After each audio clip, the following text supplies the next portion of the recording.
Hello, hello, hello, hello, hello, hello. How are you? Hope you're feeling all right and hopefully you're ready to solve some problems. This is MWMD episode. Where are we at? 27. Episode 27 is what I say. And let me get me in the picture. I am Mr. D. If it's the first time you're joining us, welcome, and I hope you enjoy the learning show where I just throw you in the deep end, throw out a question, ask you to solve it, and see how you get on. Eventually, I'll take you out of your misery, and I say misery in the nicest possible way because what greater pleasure there is than to struggle with a really interesting problem.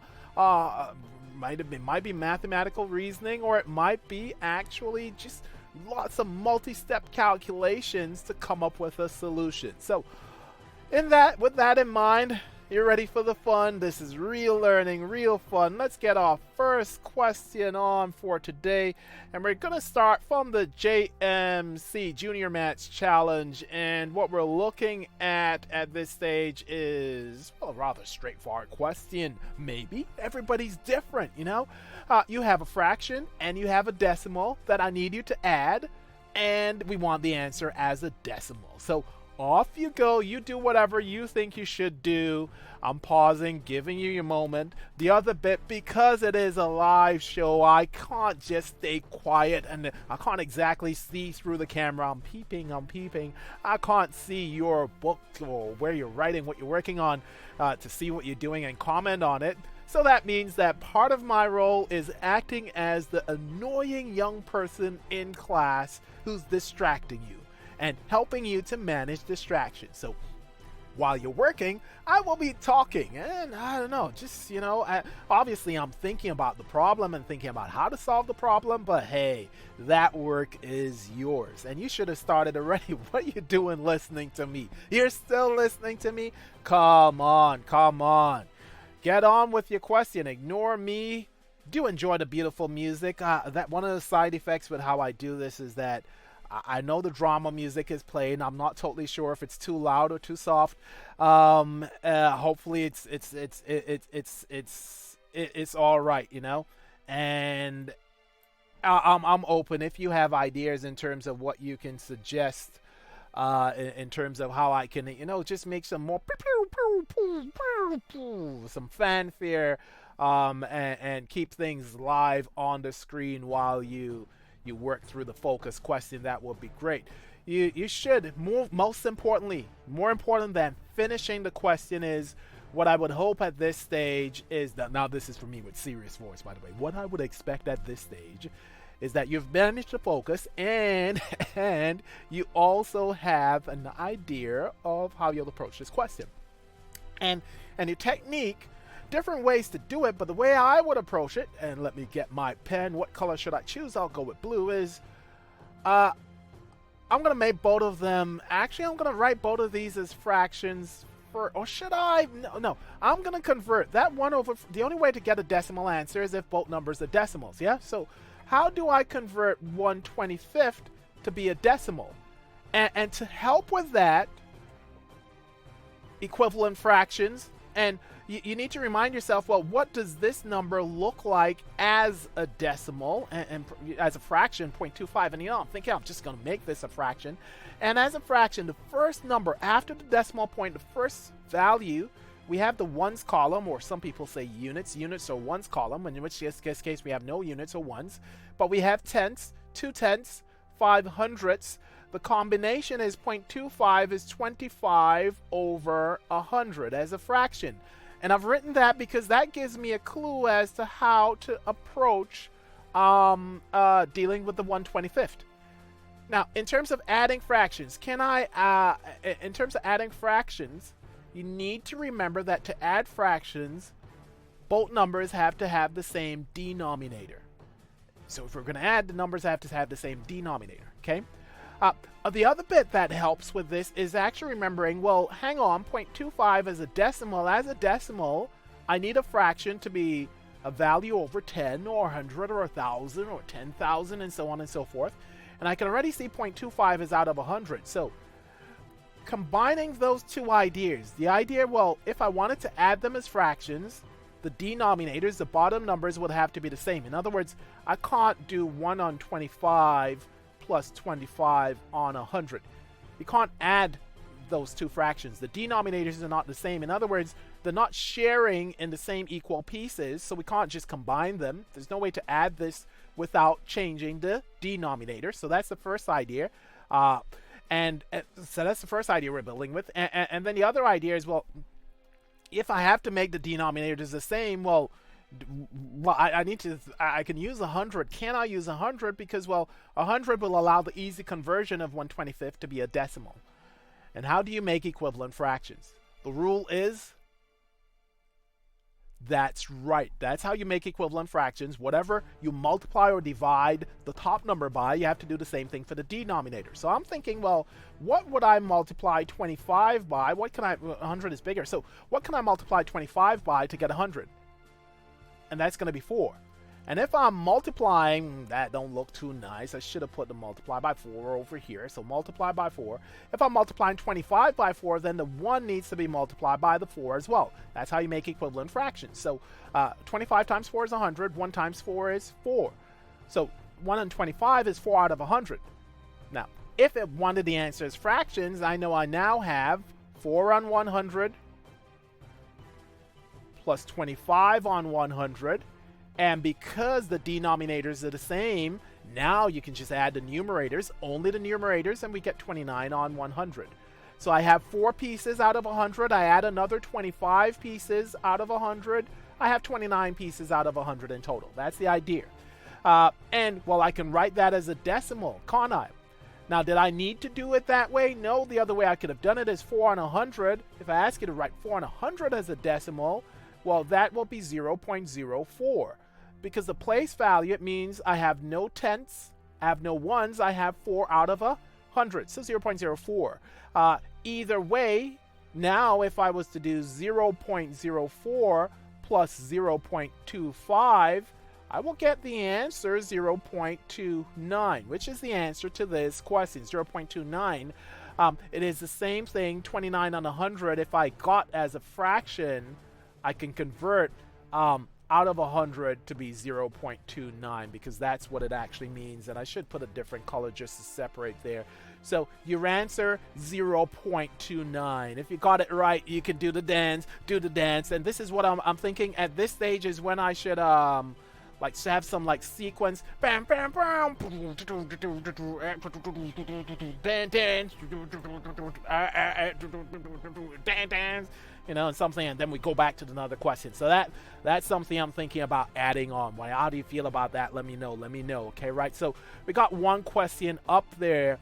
And for those of y'all who've managed to do this quickly, do appreciate what we're doing here is problem solving for everybody, a wide range of ages. So I'm trying to go through things in detail so everybody, it's accessible to as many people as possible. And also, if it is you did this quickly, one of the best ways, secret, one of the best ways to develop your maths is starting and to develop your deep understanding of numbers and algebra, etc., is to teach other people. So if it is that you can explain and go through the detail, that step-by-step process, the way I'm trying to do, the more you explain these things, which might be simple to you, but not to everybody else, the more you can explain it to others, the better you're going to get at maths. Particularly, well, you see when it gets really hard, one of the biggest, most complicated topics, everything we ask you, prove or show, explain why. And for algebra and geometry, it gets really hard. So the more you get in habit of just thinking through the whole problem and being able to describe the detail, the better you will become as a mathematician, as a problem solver, as a mathematical thinker later on. Okay, now let us move on to another question. Some fancy thing comes in there. And let's do some number work. A lot of reading, a lot of calculation. Well, not a lot, but a fair amount of calculations. This is from functional skills stuff, so the maths you need for everyday life is the focus on these kind of questions. Read through, see what you can come up for yourself about this newspaper. Laura is saying she made a profit. Is she for real? Has she actually made a profit? Is she correct? You can't just tell me yes or no. That doesn't get you anywhere. You must show you're working. Step by step, go through. Can you show if she is correct? No, we're asking because we're not sure. It could be that she profit, whatever. Like one of those people, they look at it and they're, oh yeah, we're working hard, we're selling some, I'm gonna make a profit, it's gonna be all right. Yeah, whatever. You don't know what's going on. That's why you got to bring in the Matt's boys, the quantitative analysts. The data scientists need to come in and just check out what's actually happening here. What can you do to make more money, more dollars, and then all those things. We look at it. Did you know, by the way, Tesco supermarket in the UK, one of the biggest, I shouldn't have said that. Did I say that? Hey, one of the biggest supermarket chains in the UK, Tesco, and actually all of them, Sainsbury's, Waitrose, all these supermarkets in the UK, and the big ones in the US, Walmart, etc., they all hire loads of mathematicians, data scientists, they call it. People, because we're collecting loads of data and we got to analyze it and see what's the trends, what's selling better. There's a science between what you put on what shelf in the supermarket. What do you promote? What do you put at the counter to make people buy, to spend more money, to make more profit? It's all about doing the analysis and doing the numbers. Get good with the numbers. Get good with job security and a lot of exciting problems you can work on going forward. And that, I know, it's everything I say is a bit important. Do you say that? It's not nonsense. It's really important, isn't it? But you gotta. The only way you're gonna do the question is if you were able to manage the distraction, aren't you? So, go on, do your thing. I'm drinking my cup, drinking my liquid. Right. Let's go again. Let's see what we have here now. I'm gonna start working on it. Doesn't mean you stop, but we'll see what we have here is and what have you. By the way, if you think this format doesn't work for you, please feel free to suggest how I can improve, etc. Because I'm just doing this to benefit young people. I thought it was something good to do some of the free stuff. We do have our premium courses. You can check out the website or get in touch to find out about those premium structured courses. But I thought it would just be useful to, every day to just release some things that can help out, and develop your thinking. We go all over the place, but it's fun. Each newspaper, the cost of a newspaper, I'm doing the question now. Honest, I am doing the question now. Each newspaper costs 11p. And we made 1,500 copies. So you made 1,500 newspapers. Okay? And then you look at this thing, whoa. 1,000. I'm coughing at it. Oh man. 1,140 copies are given away for free. Oh my goodness. What kind of business is that? How can you run business giving away for free? Does it actually benefit a business giving away things for free? Maybe it does. We'll find out. And all the other copies are sold for 50p each. So let's just see. The idea of business is cost. There's this idea that your profit, the idea you want to think is profit is equal to the revenue, and revenue is the money coming in, and I put that up too high. I got to bring it down, make it easier, more visible, and this is going to be a nuisance, isn't it? Yeah, it's going to be a nuisance to me. Sorry about that. Serves me right, and I moved the wrong thing. You know what? Oh man, no, technology, don't do that. I'm just gonna rob it off. I should have written it because it's being blocked by my face, isn't it? Screen, right? Profit, as I was saying before I was so rudely interrupted by the technology, profit is revenue. That's how much money is coming in. Take away your costs. Basic business stuff. How much profit I'm gonna make is revenue. Take away my costs. Okay, so the first thing we want to calculate is our costs. How much, it's costs 11p for 1,500 copies. The first calculation we will do, and I'll do it down here, cost is going to be 1,500 multiplied by 11. Now, you got to be careful with that multiplied by 11, and I'll change it. I'll put it in blue. Multiply by 11, you got to be careful of that. And you have a chance now. And I think live you can pause. Yeah, you can pause live TV. That's how it works. I need to actually watch one of these things for myself. But how can I watch it live if I'm doing it live? That does. Right. 1,500 times 11 is 1,500. with a 0. That's 1,500 multiplied by 10, gives me 15,000. And then I need to add on another 1,500. So you multiply by 10 and then you multiply by 1 and you add it on. So multiply by 10 and I add 1 on. That's the fast way of doing 11. If I add those two numbers together, I have my 1 for the 10,000s column. For the thousands column, it's a 5 and a 1 to give me 6. It's a 1 and a 5 to give me 5, and then we have 2 zeros. So 16,500 got there in the end. 16,500. Now remember, it was 11 pence. 11 pence if you were in the US, the UK, or another part of the world. A pence in the UK is cents everywhere else. Pence is cents, get it? Sense of humor here. Come on, sort out your sense of humor. If you did not find that funny, sort it out, yeah? So pence, that's what we're looking at there. And 16,500 pence. To convert pence or cents to dollars or to pounds in this case, you divide by 100.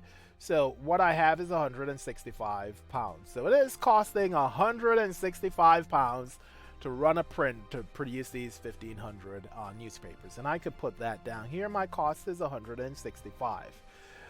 Now the second bit we need to do is revenue. Revenue is how much money you earned, the money coming in. You know, you're at the tills, you're selling, you're collecting, you know, the receipts that you're getting, and you're smiling, I'm making money. That's your revenue. So let's work out the revenue. I can go, I'm still getting myself in trouble with this. No, look at that. So close, but very, very, very, very, very good. Let's do the second calculation, the revenue. And actually, I'll do the calculation here. I'll use this space here. So 2, revenue. The revenue, we gave away 1,140 copies. So we have 1,500, take away 1,140. That's going to represent how many of these papers that you sold.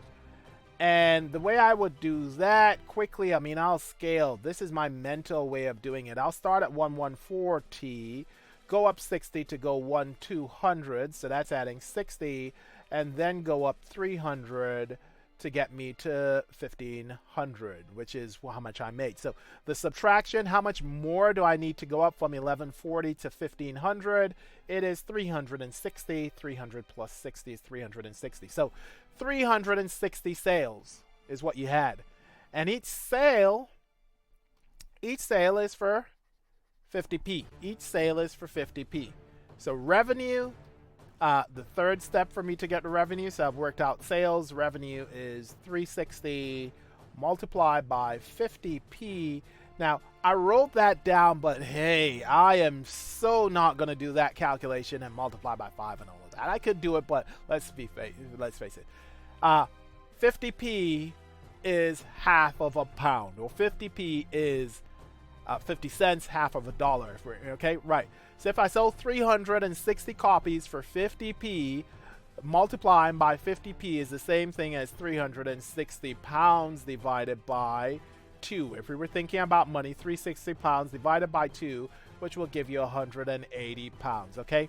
You don't need to multiply by 50. You just need to, effectively what you're doing is adding on 2 zeros if you're thinking about pence, and then divided by 2. But it's a lot easier to think 360 pounds, half it 180 pounds. So the revenue is 180 pounds. The cost was 165.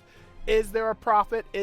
Profit is revenue, take away costs. 180 take away 65 is equal to 15 pounds. So is she correct? The whooping answer is yes. Oh yes, they gave away, look at that, they gave away the vast majority of their newspapers, but they still made a profit.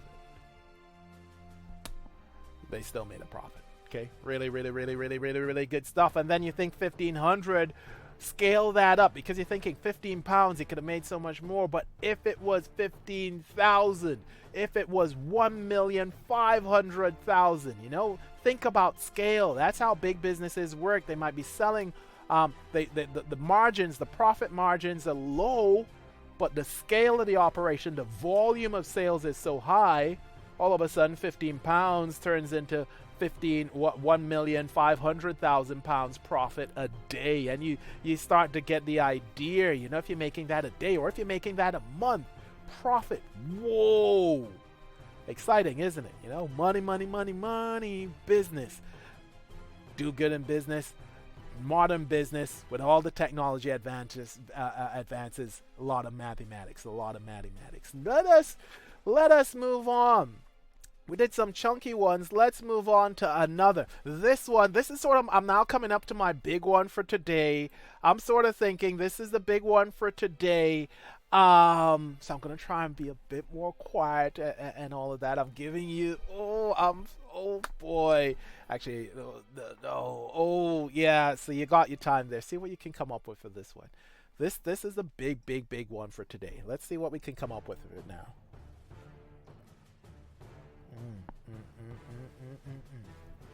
Really, you have your chance. You're thinking, reading. You want to see what's gonna come up, and I'm very excited to be seeing what's gonna be coming up for this one in terms of ideas. It's these maths questions where there's no numbers. Look, there's not a single number written. There's no like 5. No number. Oh wow, the numbers are there, but they're written in words. It changes the game a little bit, doesn't it? It changes the game a little bit. See what you can come up with there, see what you can come up with there, and let's see what we can do. Oh boy. Okay, you're having your moment. I'm doing my own thing now at the moment because I want to give you time to think. I'm not talking too loud on this one. Yeah, I'm not being too much of a distraction. Feel free. And just now I actually, should I start doing a bit of help? Have you had a chance to read it? Have you had a really chance to think about it? I'm giving you a moment to do that. Let's see what you come up with there. Right, yeah. Don't mind me. I got my second screen, and I'm looking, I'm seeing what's happening, I'm doing my stuff, and then we can take things from there. Oh boy.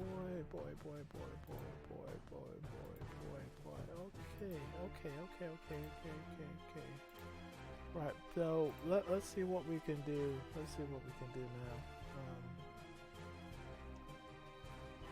Okay, we're gonna start. Are we gonna start doing it?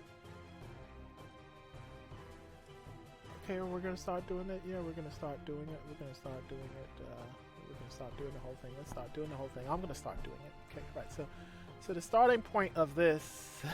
Did you enjoy it? That's the important thing. Let's see our situation, and the hint I will give you,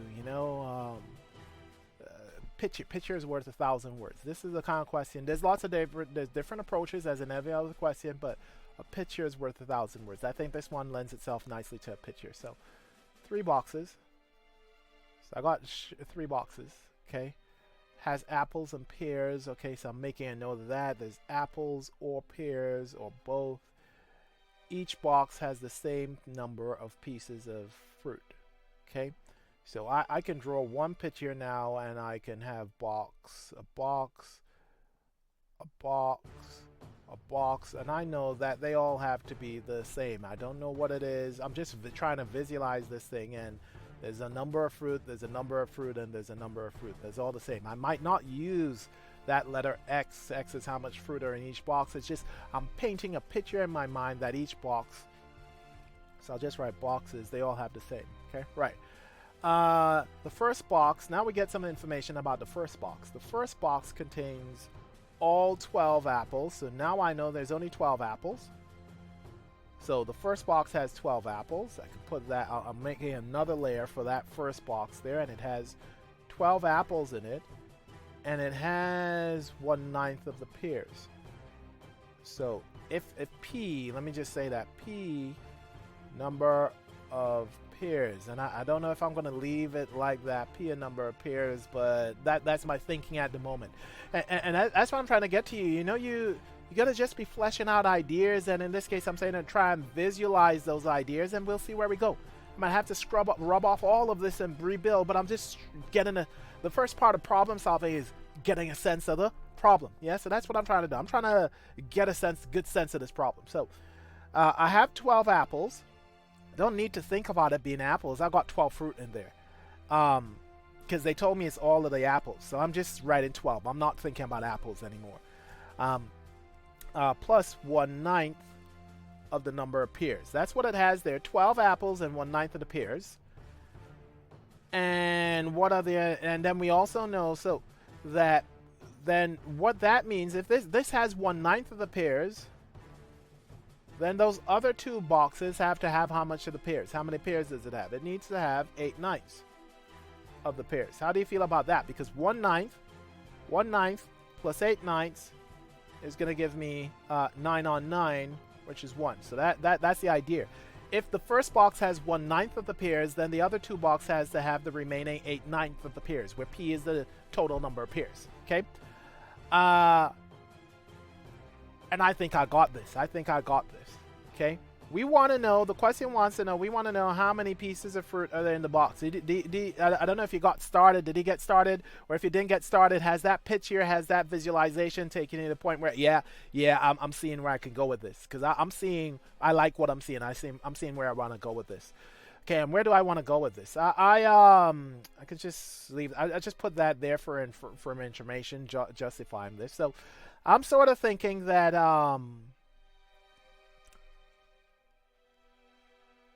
I'm just wondering how to frame this. And you know what? I'm going to ditch the fraction thing because I don't actually think it matters that much.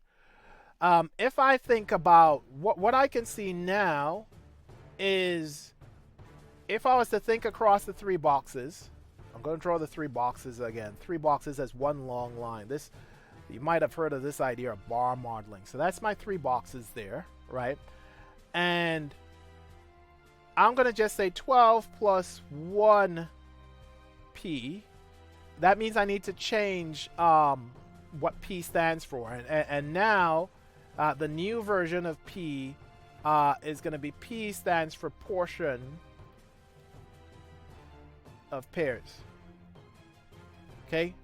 So the green P, and this is bad, but hopefully you get what I'm saying. I should have used a different letter, but I don't want to use a different letter. I can rewrite this as 12 apples and 1 portion of pears is in 1 box. Now these other 2, remember, they all have to have the same amount of pears. You know, I don't actually need that. So, but the thinking now has to be that the remaining 8 portions of pears, because I don't, if it's 9, I could split it up. I'm saying 1/9 is 1 out of 9 pieces. So I can split the whole thing up into 9 pieces. And that means I have 8 portions across the other 2 boxes. That means how much is in 1 box? How much portions of the pears do I have in 1 box? Well, that means 1 box, and I'll use a different color here. 1 box has to have 4 portions of pears. 4 portions of pears and another 4 portions of pears. And now, does that open up your world? Do you see where I'm going with this? I have 4 portions of pears, 4 portions of pears. I have 1 portion, so this is 4 portions of pears. This is 4 portions of pears. Don't need to think about that X. This is 12 fruit, 12 apples, and 1 portion of pears. What that means is that 4 portions of pears, so I can do this now. I'm game over. You seeing it? It means that 4 portions of pears has to be equal to 12 fruit plus 1 portions of pears. Don't worry about the apples. It's just pieces of fruit. It's pieces of fruit.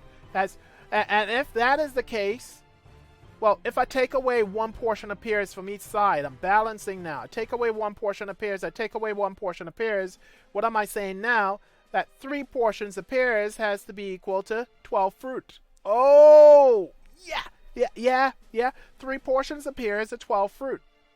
So 1 portion of pears, I don't have to write the 1 in algebra, doing some algebra, but I'll write 1 portion of pears. If 3 portions of pears are 12, then 1 portion of pears has to be 4. Yeah, divide by 3. You might have heard of this balancing act. So a portion of pears is equal to 3. That's what we'll work through here by building this picture, building this model.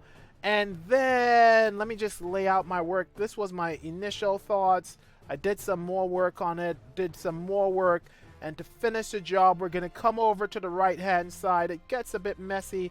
That's because I'm limited by one screen. I'm just trying to keep everything on a screen. So the fourth and the final part of it, it's game over. Do you have it already? Do you have it already? Oh, was it a nice one? Did it feel good getting this one? I love these things. Right. So 4 portions of pears. So I lost my chain of thought. 1 portion of pears has to be 4. But how many portions are in a box? Look at it here. Every box has to have 4 portions of pears. So I can now say that 4 portions, let's put it in the red that it was, 4 portions of pears is equal to, if 1 portion is 4, 4 portions is going to be 4 times 4, which is going to give 16. And we have answered the question. The 4 portions of pears is how much fruit. Because the only box that had apples was the first box. The other boxes just have pears, and we worked out that it's 4 portions of pears, and 4 portions of pears is 16 fruit. That means each box has 16 fruit. Each box, 16 fruit. The answer to the question is 16. Whoa, stuff is all over the place. Maths gets messy, but you want to try and keep your story. You know, I've done the numbering, 1, 2, 3, 4. Building that model. A picture is worth 1,000 words. It's 16 fruit. That is the answer we're looking for. I can scroll up a little bit there. 16 fruit. In other words, what we're saying, we don't have to say this, what we're saying, there's 12 apples and 4 pears in the first one. I'm not going to put letters here, but 12 apples and 4 pears. And then there's 16 pears. And then there's 16 pears in my doctor handwriting there. That's the situation there. I've just scribbled it there. That's the situation. We have 12 apples and 4 pears in the first box. And, oh, damn, I know that was going to happen. Let me scroll down. Yeah, I don't have enough space. But you get the idea. 12 apples, 4 pears in the first box. 16 pears and another one. And then another 16 pears in the final one. And I really wanted to show this 12 apples and 4 pears. So I'm just going to make that smaller. And we're wrapping up there. Hopefully you found this a useful apples exploration into mathematics. I'm going to give you apples and 4 pears. That is the situation there, and we are out of time, but I hope you enjoyed the explorations in maths today, and I look forward to giving you more explanations. Hopefully my question choices, which are all over the place, there's no real structure to this, but it's just giving you the experience of reasoning and problem solving and telling your mathematical story. If you do it on an A4 sheet of paper or in America it's 8.5 by, that was the first thing, yeah. Paper sizes are different in America. I can't remember what I grew up with, but it was an A4. But you know, if you have your paper, you can lay this out nicely. Presentation of work and telling your story is important. Your work should look a lot nicer than mine's. A pitch here, we talked about it yesterday, started to explore it yesterday, I did it again today. A pitch here is a very powerful tool to modeling and solving a problem. That's all for me today. I will see you tomorrow for more problem solving. Take care of yourself. Mr. D is off. Thank you and bye-bye.